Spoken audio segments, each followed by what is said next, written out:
Ces manquements, révélés par les journalistes d'investigation, ont non seulement déçu ma mère et ma famille, mais aussi le public. Le prince William vient de tomber sur une lettre secrète et choquante de la princesse Diana, et son contenu pourrait tout changer. Surtout pour Camilla. Pendant des années, les rumeurs sur les vérités cachées de Diana ont hanté la famille royale. Mais aujourd'hui, un message perdu depuis longtemps pourrait enfin révéler les secrets qu'elle n'a jamais pu révéler. Serait-ce son dernier avertissement, ou un adieu tacite réservé à ses fils? Alors que les tensions montent au sein de la monarchie, cette découverte suscite la question.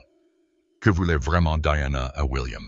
Et pourquoi cela menace-t-il la place de Camilla sur le trône? Les lettres sincères de la princesse Diana seront mises aux enchères. En 2024, une collection de lettres et de cartes manuscrites profondément personnelles de la princesse Diana à l'ancienne gouvernante de sa famille devait être mise aux enchères, offrant un aperçu intime de la chaleur et de la gratitude de la royale bien-aimée. Ces lettres étaient adressées à Violet Collison, affectueusement surnommée Collie par Diana, qui était gouvernante à Park House, dans le domaine de Sandringham, où Diana a passé son enfance. Leur lien perdura bien au-delà de la jeunesse de Diana, Collie continuant d'envoyer des cadeaux à la princesse et à ses jeunes fils, les princesses William et Harry. En retour, Diana exprima ses sincères remerciements par des lettres touchantes et des cartes de Noël, notamment à l'ancienne gouvernante de sa famille, Violet Collison. Aujourd'hui, des décennies plus tard, ces précieuses correspondances devraient atteindre des milliers de livres lors de leur mise aux enchères à Stansted, à faire les décorations de dernière minute.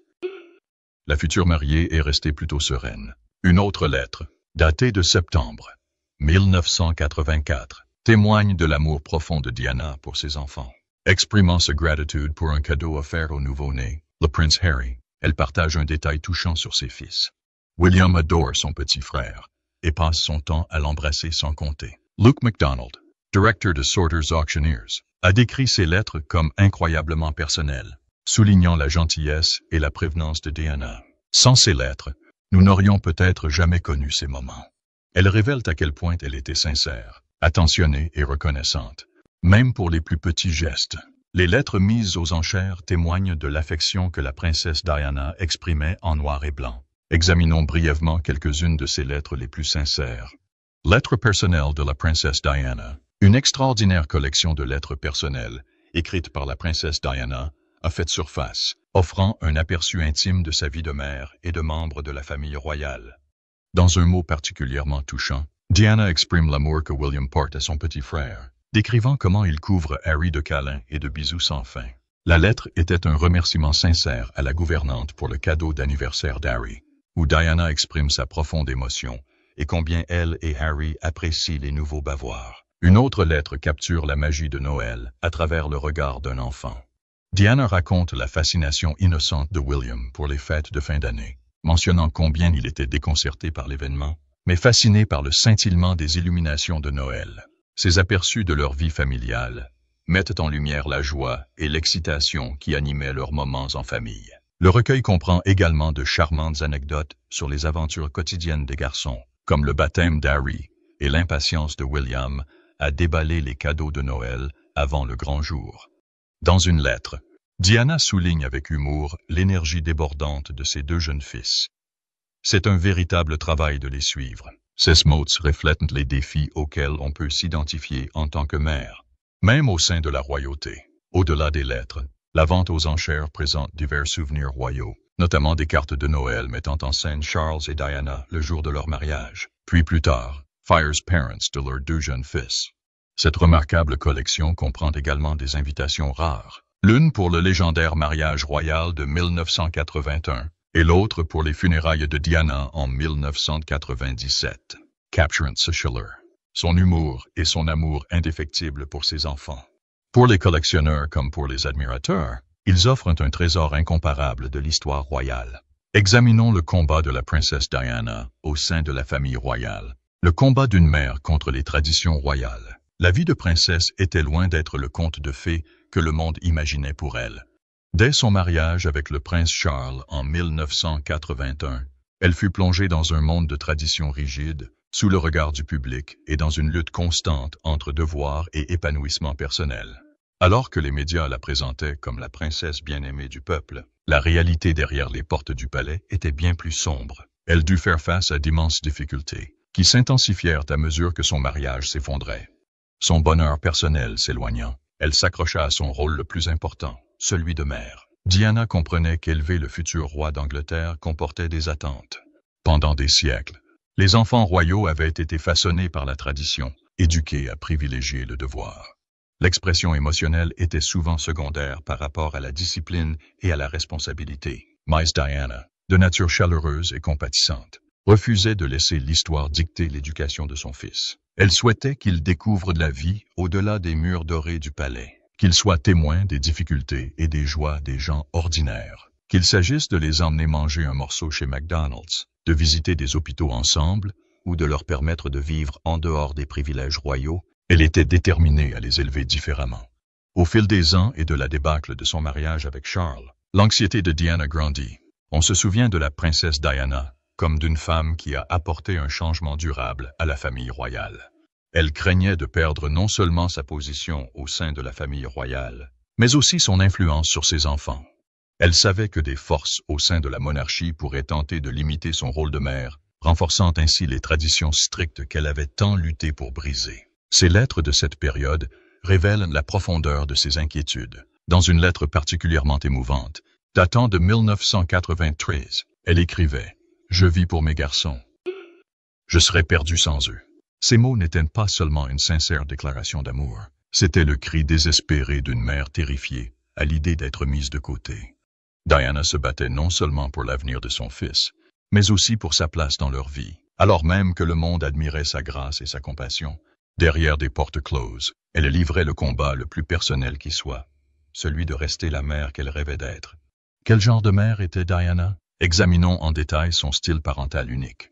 Le style parental non conventionnel de Diana, contrairement aux générations de membres de la famille royale qui l'ont précédée, elle voulait que ses fils découvrent le monde au-delà des murs du palais. Pour y parvenir, elle s'assurait que William et Harry vivent des expériences auxquelles la plupart des enfants pourraient s'identifier. Elle les emmenait dans des parcs d'attractions, où ils riaient sur des montagnes russes et mangeaient de la barbe à papa comme toute autre famille. Elle les laissait profiter de plaisirs simples, comme s'arrêter chez McDonald's pour un Happy Meal, une expérience inédite pour des enfants royaux. Cette approche était tout simplement révolutionnaire, et elle ne plaisait pas à tous au palais. La famille royale britannique avait toujours gardé ses distances avec le public, estimant que son rôle exigeait un certain détachement. On attendait des membres de la famille royale qu'ils soient des symboles de la tradition, et non des gens ordinaires. Mais Diana a brisé cette image. Elle croyait que les futurs rois devaient non seulement gouverner, mais aussi s'ouvrir au peuple qu'ils serviraient un jour. Elle souhaitait que ses fils grandissent avec compassion, compréhension et expérience du monde réel, qualités qu'elle considérait comme essentielles à un leadership fort et empathique.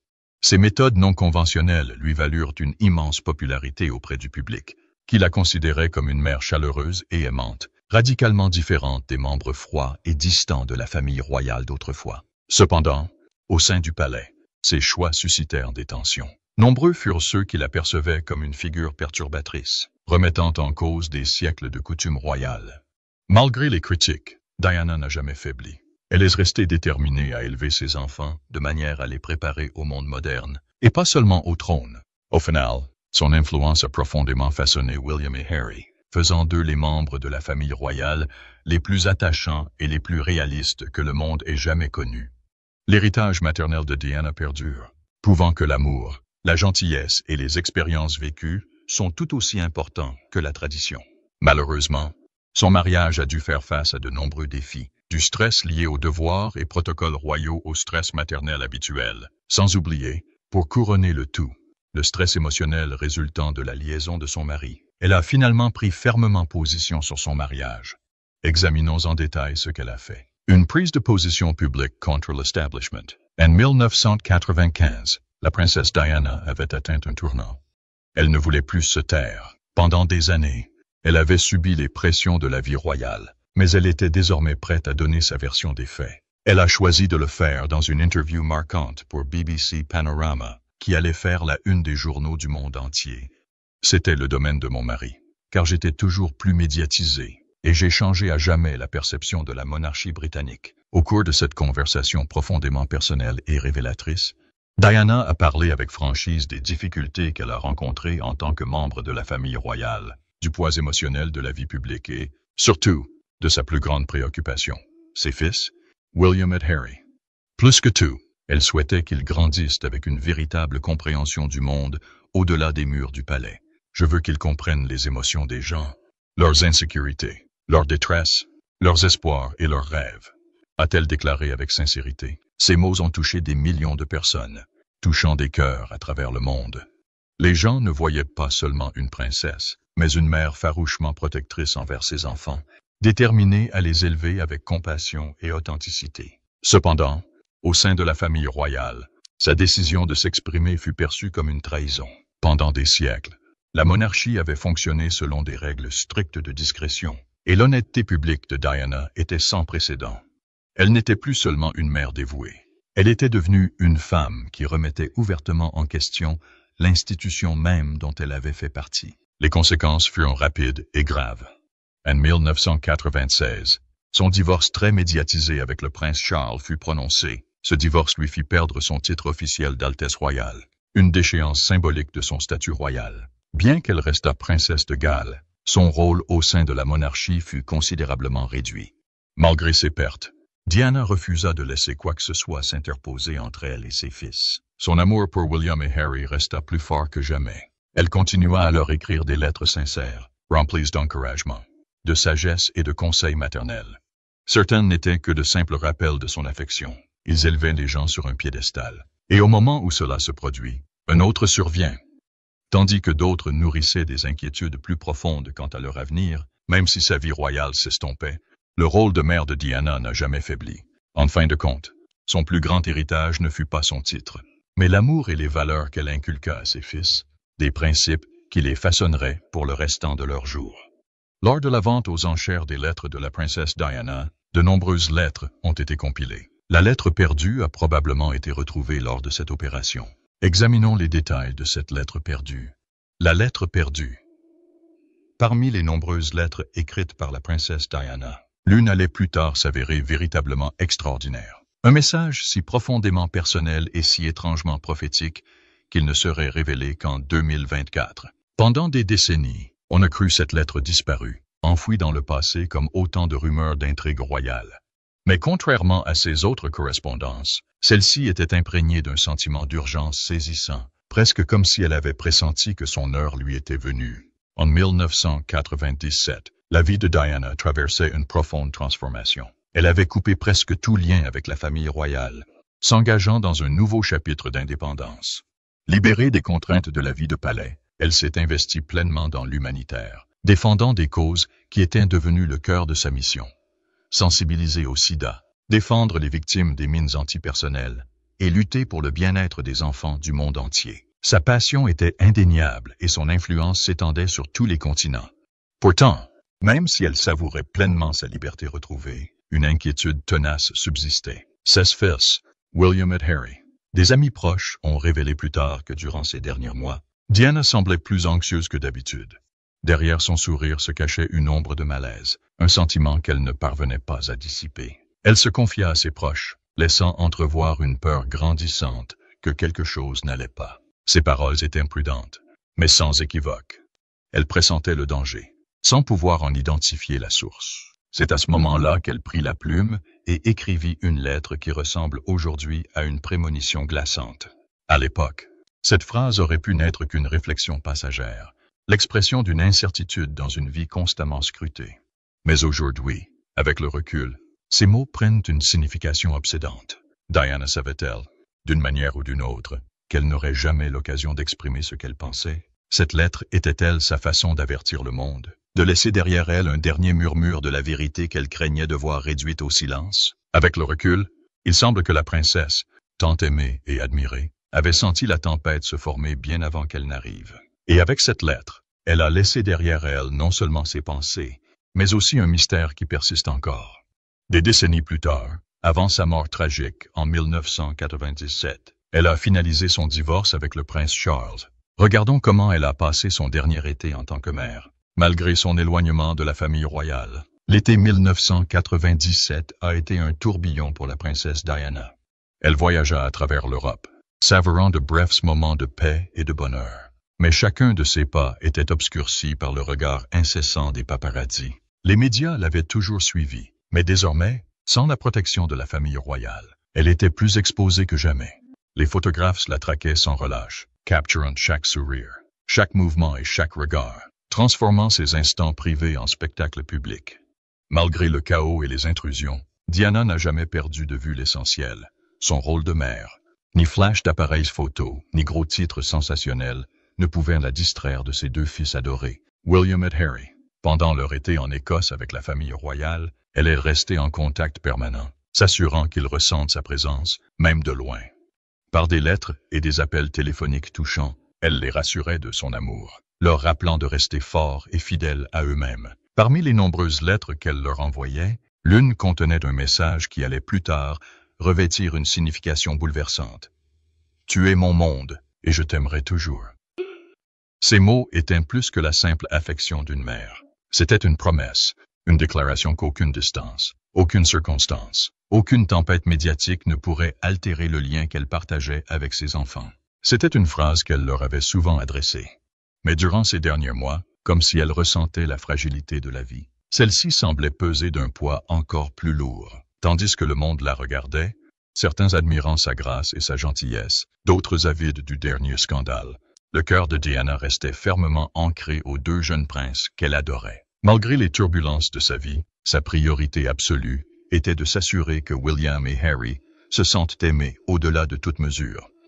Lors de son dernier été, Diana n'était pas seulement une icône mondiale ou la cible d'une obsession médiatique. Elle était avant tout une mère, dont l'amour, même des décennies après sa disparition, continue de résonner dans le cœur de ses fils et du monde qui la chérissait. Son dernier instant eut lieu fin août 1997.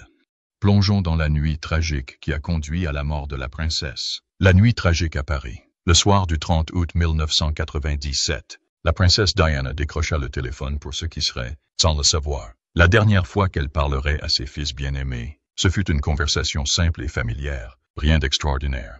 Le genre d'appel qu'une mère passe juste pour prendre de ses nouvelles, pour rappeler à ses enfants qu'elle les aime, pour entendre leur voix et partager leurs petites joies. Il y avait du rire, de la chaleur et de l'amour dans chaque mot échangé. Pour les jeunes princes William et Harry, ce n'était qu'une nuit comme les autres, une conversation comme les autres avec leur mère. Mais aucun d'eux n'aurait pu imaginer que ce serait un moment dont ils se souviendraient toute leur vie. La dernière fois qu'ils entendraient sa voix, quelques heures plus tard, le monde s'écroulait. Aux premières heures du 31 août, une tragédie frappait le tunnel faiblement éclairé du pont de l'Alma. À Paris, il est temps que je franchisse ce tunnel et que je marche jusqu'ici. La voiture transportant Diana fut violemment accidentée et, au lever du soleil, la terrible nouvelle s'était répandue comme une traînée de poudre. La princesse Diana, celle qui avait captivé les cœurs du monde entier, celle qu'on aimait non seulement pour son statut royal, mais aussi pour sa compassion, sa chaleur et son lien avec les gens ordinaires, s'en était allée. Le chagrin était incommensurable. Le monde s'est figé, tandis que des millions de personnes pleuraient la perte de la princesse du peuple. Les hommages affluaient, des fleurs recouvraient les portes du palais de Kensington, et des inconnus pleuraient une femme qu'ils n'avaient jamais rencontrée, mais qu'ils croyaient connaître. Mais au milieu de cette tristesse universelle, deux jeunes garçons ressentaient une douleur indicible. William, tout juste 15 ans, et Harry, tout juste 12 ans, avaient perdu non seulement une princesse, non seulement une personnalité publique, mais aussi leur mère, leur source de réconfort, leur plus grande admiratrice, leur refuge. Pourtant, malgré leur chagrin, le poids du devoir royal pesait sur eux.